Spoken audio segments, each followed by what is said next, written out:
Well, Maybe hit finish. Oh, you can move that over. yeah, Yes. good. Hello there, guys. How are y'all this morning?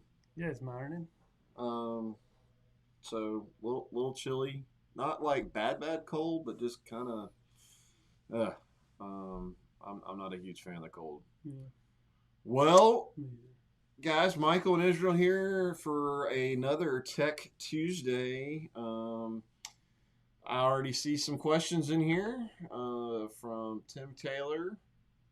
I'm gonna jump right in if that's all right with you. Mm-hmm. Here's an easy one.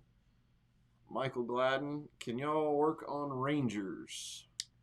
Well, I guess we've worked on several Rangers. We can't do warranty work, um, and we're not necessarily able to order certain parts. So I guess we can work on it. I guess it depends on what kind of work you need done and if it's warranty or not. Can't do any warranty work on them. Gotcha. But if it's got a Mercury or a Yamaha on it, Yeah, we can yeah, we can do it. we can take care of all your warranty work and all that kind of stuff. So, quite a few older Rangers that Yeah, come in and out of here, at least from what I see. So, we've done several repowers too. yep. All right. And Yamaha, bring it on. If you just need motor work, I mean, if it's a newer boat. Well, how long are the warranties on the Rangers? Do you know off the top of your head? Not on Well, I guess yeah. if you're one of, if you're the first owner, I assume they do fairly similar, like limited lifetime whole warranty, like most manufacturers and all Yeah, that and kind of stuff. cosmetics are usually a year and Yeah. so on. So, all right. Timmy Taylor. I've recently seen two other Skeeter ZX250, 225 owners describing issues with the top cap separating from the lower hull due to apparently rough water. Would this be the screws on the rub rail, or would it be other fasteners involved? Can you verify what, if any, preventative maintenance is needed for the hull fasteners? Yeah, I've seen a few that were. I mean, I say rough water. It had to be pretty darn rough, like stuff, like going over 'em at high speeds and coming down, bam, hitting hard. And what I've seen is the screws shear Mm, off. And typically I've seen it in the back. I hadn't seen any up front, but I've seen a few in the back of a few boats, and it's been very few. right. But all you do is you know get the screws out and replace it, and then what we do is we put an adhesive on there and then just screw them back in. We haven't seen any damage to the actual uh, fiberglass or the gel coated. None of them seem to crack or anything. We just replace the screws. But I would say preventatively, I would just keep an eye on the rub rail and make sure there's nothing poking out. Sometimes if the screw backs out, Okay. there'll be a little hump in it. Okay. And it looks different than the rest. And then we can pull that out and Loctite that screw back in. All right. So probably something to at least keep an eye on. Every so often go around and check all your rub rail and make sure everything's Yeah. good. You're Um, welcome, Tim. yeah. All right. Yeah, Michael Gladden, an older Ranger. Yeah, I'm going to go ahead and speak for service. Give them a call and get the exact details and let them tell you what they can and can't do with specifics to your boat. Yeah. Is that fair? Yeah. All right. John, does Mercury four strokes still have powerhead issues? I don't know of any major power head issues Are with Mercury four you strokes. you think he's referring like as compared to the Optimaxes? Maybe so. I don't know. We hadn't had any four stroke power head failures on the big motors. We've had a few crank issues and a few not necessarily power head issue, but we've had some issues with some of the smaller four strokes, and it's been very few of those where they've failed at low hours. But typically, it's a warranty issue, and it's Right. something they've told us if they have a crank failure, it's usually within the first couple of hours. And they test those cranks, they put pressure on them, Right. and sometimes they crack under that pressure and they don't know it. But that's rare. So I say overall, we haven't seen a whole lot of powerhead issues with Mercury's, the new four strokes, but they hadn't been out very long either. So Starting to see. I mean, there's a good number of them starting to get out there and get some decent hours on them. Yeah. So that's what we got to look for is getting over 100 hours on them and seeing what they do. But so far, no major issues. which is, I mean, I'd say, I mean, from what I understand, that's pretty good for a manufacturer in the marine industry to roll out a motor like that and not at least have some, some real systemic. Yeah, I mean, we've seen some few what I call peripheral issues with some seals that were mismanufactured and it was recalled, and we fixed those. And I think we got most of those already done that's come through here.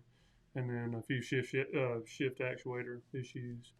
I hadn't seen a lot of them here lately, but it's wintertime. There's not as much traffic as far as engines out on the water, fast boat engines out on the water. So. All right. Tracy Robinson. Little pro staffer question. I'm guessing he's getting asked this. I've had the question a few times recently and don't know the answer. Is a puff of smoke occasionally from a show normal, and what causes it? I would say it can be normal in certain circumstances. What I see most of the time is somebody does a good long run, gets the motor good and hot. They know where they want to fish or in deep water. They get off a plane, jump up, throw their trolling motor down, and they start fishing. Well, that hot motor, if it's tilted all the way under with trimmed all the way down, right, that hot oil is on the back side of the piston, and it's going to seep because it's so warm. It's going to seep into the cylinder, and then it'll cool off, and it's going to quit after it cools off. You get to go, crank it up, and that oil that seeped in the cylinder, there's a puff of smoke that comes out. All right. I've seen some other rare things happen with some valve stem guides that have been cracked, but that's a lot less likely. If my suggestion is those people need to trim their motor up positive trim just a little bit, not trim it all the way up, just a little bit of positive trim, right? So that oil will drain out of the backside of those cylinders. All right.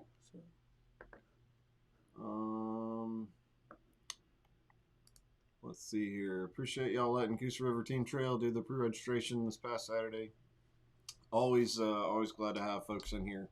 Had a pretty decent crowd coming in, so glad to see guys getting back rolling with some. Got to eat some dead chicken. Yeah. And drink some Coke. All right. Do you guys remove the prop during 100-hour service to check for fishing line behind the prop, to check thrust washer, retort the proppets? Absolutely. Religiously these days. Yeah. All right. Yeah. But you can always check yourself. Just keep an eye on the prop nut, and you can tell real quick if that thrust washer's wearing, that prop nut will be loose. If these guys are out, I mean, if they're using the boat a lot, I mean, it would make sense to probably not wait the full 100 hours before they check for fishing line. And you can take a flashlight. The HPDIs and OX66 were a little easier to check because they have the vents on the side, and you can look there and see. But you can shine it in the back of that prop and usually see a piece of line sticking out. Okay. So that's a good, before you put it in the water, check that prop nut, make sure it's not hand loose, finger loose, and then shine a flashlight there inside of it and see if it's got any lining sticking out somewhere. Oh, I love these kind of questions. Oh, this is my favorite question. Yamaha versus Mercury, which and why? We should pick one. Okay, I'll give you my short answer. I like Yamaha if I was going to have one, and I like Mercury. If I was okay. So the reason I like Yamaha because if I had one, I don't have to work on it as much. If I have a Mercury, I like people buy Mercury because it gives us something to do. Oh, Not that Yamaha, not that Mercury's not reliable. I have to say that they're reliable, but that some of their parts are made in other countries. And they seem to have more quality control issues on what I call peripheral parts. Wiring harnesses, um, sensors, different stuff that's like if it's made in China or Taiwan. I'm not sure exactly where they're made, but most of Yamaha stuff is going to be made in Japan, and they have nimble fingers, and so it seems like we have a lot less peripheral issues with the Yamahas. But I would say the Mercury, the core of that Mercury, it seems to be pretty robust and not having a lot of issues with it. So I'm going to give a salesy answer here, and I would say from dealing with all the customers walking in, I mean a lot of it is a Ford versus Chevy It question. can be, You're giving the honest opinion from a tech standpoint and seeing it. I think it's also worth mentioning what's the application. If you're talking about a 90 horse motor on the back of a pontoon, that's to me probably a different conversation than that 250 show that's getting run hard on the back of a bass boat. Yeah. So you tend to get in the purchase process, and at least with us, that tends to be Mercury tends to win out on that. And another thing, when you're looking at warranties, Mercury gives you a little bit more to buy. Like you can buy one more extra year warranty total. Yeah. Is it 7? But the difference in the warranties, the extended warranties with Mercury, you have to buy the extended warranty, and then you have to transfer it. If you want a better one of those warranties, you got to transfer it from gold to premium. Okay, and then if you compare Mercury's premium or platinum, I guess they call it, Right. platinum warranty versus Yamaha's YES Mercury or YES warranty, I would have to say that I would rather have the Yamaha YES warranty because it covers a lot more. And if your engine's out of warranty, you're more likely to get something covered through Yamaha because that's why they call it yes, because they pretty much say yes to everything. It's how they fix it. Sometimes there's some options they get to choose, not necessarily you. So I would also say it's worth and I'm assuming that if you're looking at the more high performance standpoint, like we were just talking about, that new 4-stroke hadn't been around as long for Mercury. Yeah. So time will tell on just how good and reliable that thing ends up being over time. If you're comparing that to the show that's been around, I don't know. Some guys would go with that Mercury V8 just because the sound of that V8 it does sound good. Is pretty nice. Mm-hmm. And I know, Brian Latimer seems to absolutely love his Mercury on his Falcon. He feels like that gets him the best performance out of that boat. So as long as he can shift. As long as he can shift, right? So you go through all that kind of stuff. Love those. Hopefully that's a somewhat non too salesy and honest answer on some of the pluses and minuses on those two. We're happy either way you choose because we sell both. Yeah. So, those are always fun questions.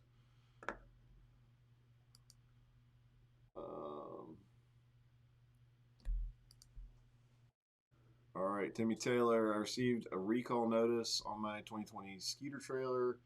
Plan on bringing it to you guys very soon. Have performed. Any thoughts about the recall? Yeah, it's just I think there's a few trailers out there that there's like a pin.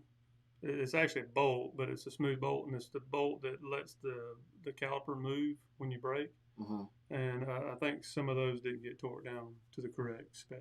And gotcha.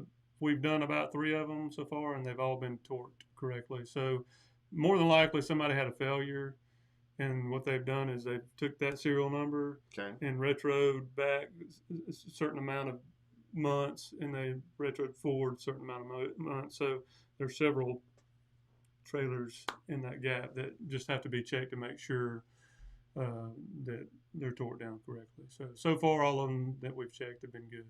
All right. Can someone please show me how to change the oil in my show? I would say since you're on YouTube. Yeah, there's probably I'm trying to think of the Yamaha resources. I think there's a couple of good options out there.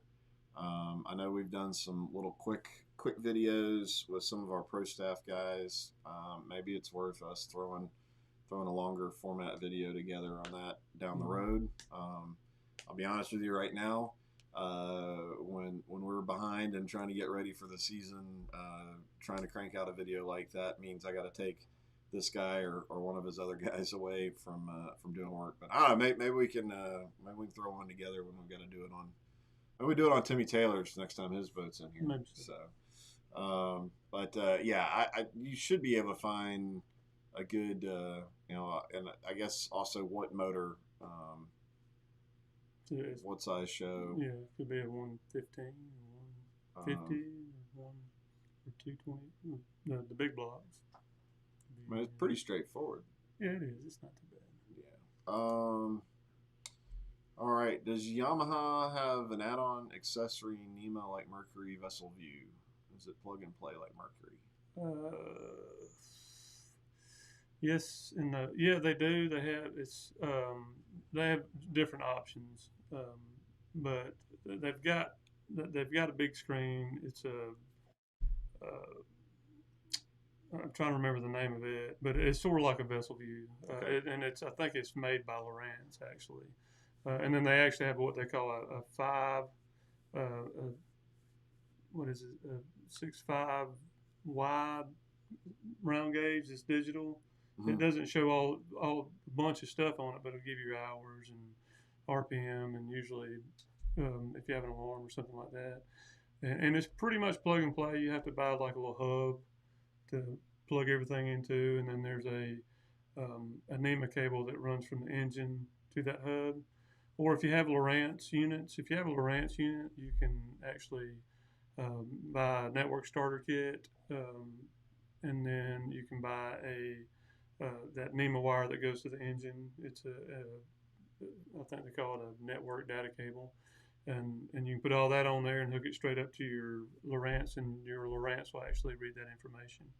I believe a Solix actually has the capability as well. So it's not quite as simple then as the Vessel View if you want to pull all that off of. Yeah. And that Yamaha gauge that thing's not cheap, right? No, it's not. Really so, I mean, it is. There are some plug and play options, but all right. What else?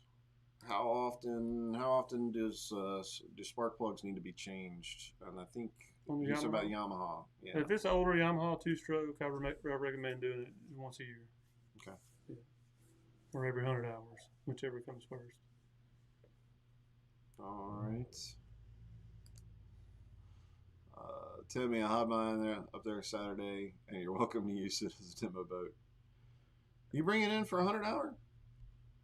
Man. Yeah, he did. He's fishing. You're getting out and going fishing. Of course, I see you posting pictures from the water all the time. So, good on you. All right. Do you think Yamaha or other manufacturers might eventually sell a mobile phone app that will enable owners to see basic engine info? Well, Mercury's already doing it. They've got the Vessel View Mobile. So I'm sure, hopefully, Yamaha will do that soon. They already have the technology, because we have a diagnostic tool now that's just this little dongle that plugs up to the engine, and I can get on my phone and do minor diagnostic stuff. It's not real, that's basically what Vessel View is. It is, except you don't get to do download like this one will do downloads and stuff. Right. But yeah, the Vessel View is going to show the RPM. It's going to show if you have a current code. It won't necessarily tell you the code, I don't think. And there's some other options and stuff that they have on there. So I would think that Yamaha since they have the Bluetooth technology to do the stuff with our phones for diagnostic, hopefully they'll come out with something for the Yamaha version too. It would be really nice. All right. Um, Michael Gladden, it would be cool if y'all do a video basic maintenance for new boat owner, or what to look at when buying a used boat. And that's an idea I've had on the list. Our list is rather lengthy. We started last year going through the delivery. Every time you buy a new boat or used boat, any boat you buy from us, we're going to pair you up with a technician, and they're going to go through and answer all your questions, and do all that kind of stuff. So we filmed a few of those on a few of our models last year. Kind of started with the pontoons, honestly, first, because that tends to be folks that are new boat owners, and less experienced. Most of you bass guys, you're kind of like, yeah, just hook it up and I'm ready to go. But that's on the list. And then we got slammed with just trying to keep up with getting boats out of here last year. It's a good problem to have, but we'll be getting back to making some of those videos, and that's another one that that might be a good one to go through, and just do some basic maintenance stuff. Yeah. But we filmed little snippets. I know I've done a few with Matt Heron, some of his Yamaha videos that are just quick. Hey, here's some tips on how to check the oil, some of that kind of stuff. So I'm trying to think of where to go to find some of that. Certainly on Matt's social, and if you look back in our Facebook videos, we've got a few of that. I can't remember if I got all that uploaded over on YouTube or not. But Well, I can give them a little bit of an answer to this. So I can give you my best 3 tips for buying a used boat. Number 1, always take it to the water and then use it. Yep. With the guy who's, if the guy needs to go out there for, an hour or something, and use it like you're going to use it. Like you're going to fish. Use the trolling motor. Use the live wells. Use everything. And this is if you're buying it from individual. And then I would go ahead, even if you've used it and you're happy and everything seems to work, take it by somewhere that's certified and reasonable, and have them do a trade check on it. Right. That way, if a lot of times they'll see something you're not going to see, and usually if you do a full boat inspection, it's usually about an hour and a half of labor that we charge to do a full boat inspection. Check the hours if it can be checked. Check the motor's compression, gear lube, make sure there's nothing wrong with the foot or anything like that. Third piece of advice I would give you is not that it's necessarily bad to buy from an individual, but you get very little, you get no guarantee really. Right. If you buy from a dealer, you may pay $1,000 or $2,000 more for that boat, but not all dealers do it, but we do. If we have a trade in or something, as long as it's not a consignment boat, if we have a trade in, we usually give a 30-day warranty on major component like the engine and like probably the trolling motor or something like that. Some of the stuff we can't guarantee because it's like used electronics, but a lot of times we'll cover the engine, we'll cover the if the trolling motor has a little problem, we'll fix the trolling motor and stuff like that. So yeah, there was something thought I had while you were talking about. Oh, so in terms of bringing it to experienced mechanics, depending on obviously how many boats you've had and all that kind of stuff. The one thing I'll make a pitch. These guys down in our service area, they look at dozens and dozens of boats day in and day out, and they catch a lot of stuff. And they notice little stuff in fiberglass, soft spots. They're used to seeing so many different models, so they know what are the common things, but what should it look like. A lot of that kind of stuff that a lot of guys like me that haven't owned that many boats, I may not catch that just looking at it in a parking lot. Yeah. So there's a lot of value. I think that's easily worth the money. Plus they've got all the equipment to pull all the diagnostic information and go through. And they don't have the emotion of wanting to. I gotta get a boat. So yeah, a lot of times when you're going about, like even a car, you go out there and you're like excited about this car and you're like drive it. But you've got blinders on because you're looking. This is what I want. So sometimes you miss stuff, real easy stuff. All right. We'll go a couple more. How long have we been going? Wow, we're almost at 30 minutes now. When doing Helix 12 installs, do you recommend high dollar wiring kit or just good quality wiring? I would recommend it. We're pretty much putting anything that's getting more than, you know, 2 graphs. If it's getting 3 graphs, or if it's getting like 360 and 2 graphs, I'm recommending like a C clear power, really high gauge stuff that's not going to lose very much amps down the line. Or you can do your own, you know. Right. But you just got to make sure it's a oxygen proof wire, that it's fine strand, and you know, typically somewhere in the, you know, depending on what you're putting on, you know, 14, 12 to 10 gauge wire.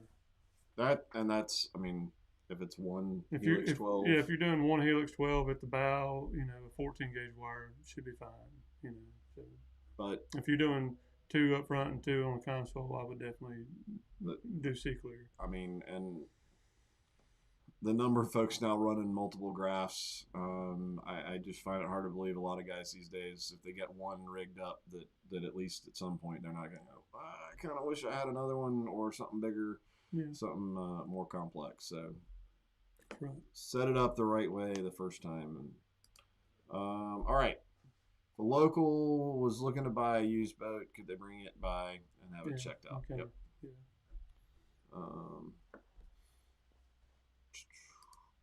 All right. Well, that's some good questions. We get into a little fighting discussion on Mercury versus Yamaha. It's good to duke it out every now and then. Yeah. It cracks me up with that. You'll have one customer that comes in here and swears and swears and swears by Yamaha. I won't have anything else but a Yamaha. And an hour later, another guy comes in and says the same thing about Mercury. So, you know, at least you got some honest opinion from a guy who's worked on all of them.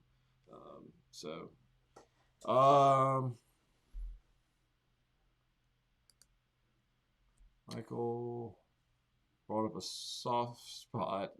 Something can be done and fixed there. Yeah, we do have a fiberglass guy, but he's usually booked out pretty far. So that's the only contingency I would put out there is, it may take a while to, you know, get you in that spot to get it done. And that's, I mean, I guess that's fiberglass. I don't know with the deck lids and all that kind of stuff. It depends on what they're made out of. But if it's a fiberglass lid, it can still be fixed. But, you know, getting it done, especially with all this crazy stuff going on. His wife had COVID, and he ended up being out for a couple of weeks, which kind of threw us off schedule a little bit. So I would say most anything you want done, we can get done. Some of the stuff like upholstery work, we tend to outsource. You know, but a lot of people, so it won't be the cheapest way to get it done.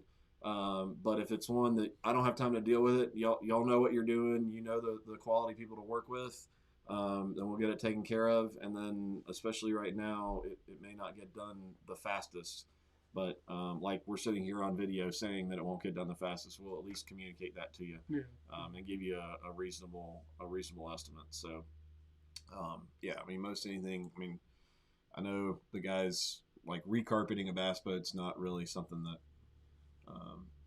we probably want to tackle all that much. Yeah, we've done it, but it just right now we're so busy it's hard to do. We call those wintertime jobs, but this winter has been weird because, you know, the whole winter we've been 8 weeks out, and we're probably even more than that now. And I'm about to jump back in there and probably start wrenching full time for a month or so. Hopefully, get them caught up. Season's almost on us. Along with helping with rigging. So it's hard to believe we're already opening up the pontoons and starting to get those things all set up with putting their bimini tops on and getting all the seats mounted and all that kind of stuff. So it is upon us now. You get excited, but for more than one reason. You're excited, but you're like, oh, it's going to be wore out for another 6, 9, 10, 12 months. All right. Well, guys, thanks for joining us. Thanks for all the awesome questions, and I hope some of it was helpful in the answers. I guess we're gonna figure out. I'm weeks. Hawaii? So, wow, that's gonna suck. Man, it's 13 hours of travel. Oh, that's with a mask, so COVID, and from what I understand, Hawaii's pretty locked down. So they're not letting a lot of folks in to their state. So we'll see. But it's not vacation. I don't feel bad it's work. For you. It's work. So I don't feel bad for myself either. Your arm gets sore holding that clipboard. I spent a lot of time in front of PowerPoint slides and Excel documents. And, nodding off. Yeah, if you got any military experience sitting on staffs, you know what I'm talking about. So. And I'll give a shameless plug. We are taking applications for mechanics and riggers right now. So. Yeah. I keep hearing. If you know a good mechanic, a good rigger, send them my way and tell them to fill out an app. I've talked to a lot of people over the last 2 months about all the jobs that we need in Etowah County, and guess what? Even Bucks Island's got openings. We even have receptionist job. Yep. Openings and accountants. If you know how to count, you never know. I think you. It's one thing I'm not good at here. I think you need a little bit more than just the ability to count for being. Maybe a count. All right. Oh, this is going downhill. Guys, thank y'all so much. We will catch you on the next one. Bye. Goodbye.